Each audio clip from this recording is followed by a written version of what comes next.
రష్యాకి NATO దేశాల మధ్య పరిస్థితులు మరింత ఉద్రిక్తంగా మారుతున్నాయి. అనుమతి లేకుండా పోలాండ్ గగనతలంలోకి రష్యా డ్రోన్లు ప్రవేశించాయి. ఈ నేపథ్యంలో రష్యా డ్రోన్లను పోలాండ్ కూల్చివేసింది. ఉద్రిక్తతల నేపథ్యంలో 4 ఎయిర్పోర్ట్లను కూడా మూసివేసింది పోలాండ్. నాటో సభ్య దేశంగా పోలాండ్ ఉంది. సరిహద్దుల్లో యుద్ధ విమానాలను పోలాండ్ సిద్ధం చేస్తున్నట్లుగా తెలుస్తోంది. ఏ క్షణమైనా పోలాండ్పై రష్యా దాడి చేసే ఛాన్స్ ఉన్నట్లుగా తెలుస్తోంది.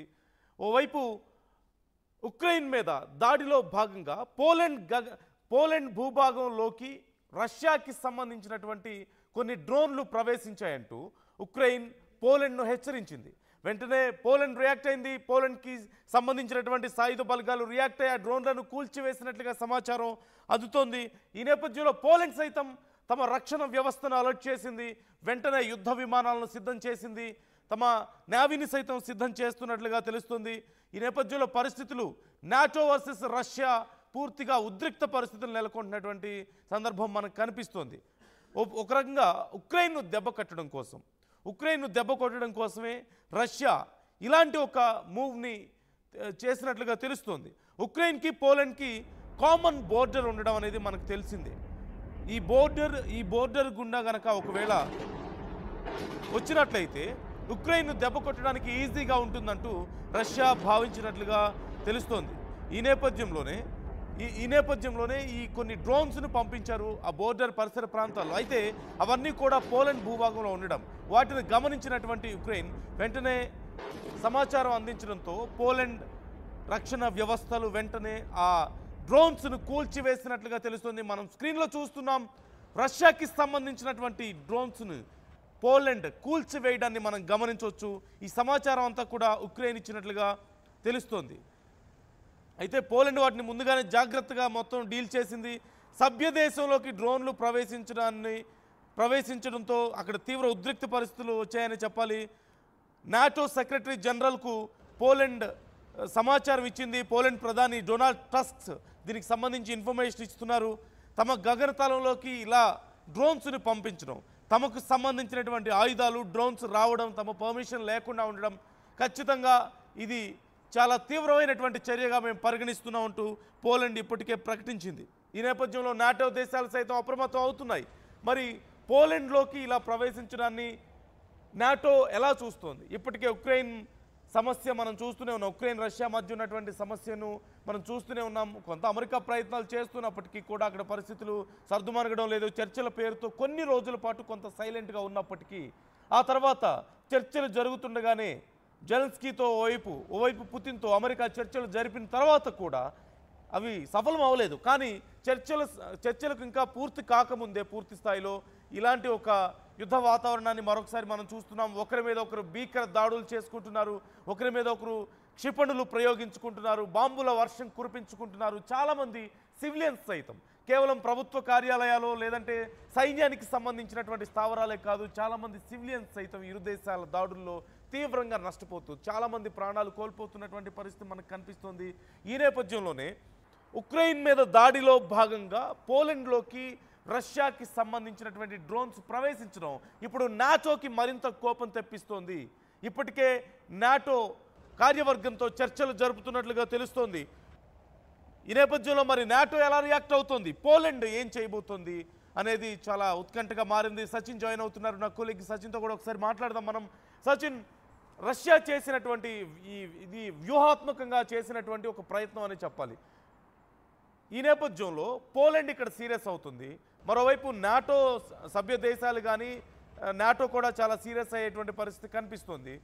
సో రష్యా ఎలా డిఫెండ్ చేసుకునే అవకాశం ఉంది, ఇప్పుడు కాన్సిక్వెన్సెస్ ఎలా ఉండడానికి అవకాశం ఉందంటారు? How can we estimate? Sachin, Poland అయితే మాత్రం ఒకటే అంటోంది, మరి ముఖ్యంగా 19 రష్యన్ డ్రోన్లు ఇటు చొరబెడితే దాంట్లో 4ని పేల్చేస్తాం, 4ని కూల్చేస్తామంటూ కూడా ఇటు పోలాండ్ చెప్పుకొచ్చిన సందర్భం. ఈ నేపథ్యంలో మీరు అన్నట్టుగా నేటోకి సంబంధించిన నేటో సభ్య దేశాలు రియాక్ట్ అవుతున్నాయి.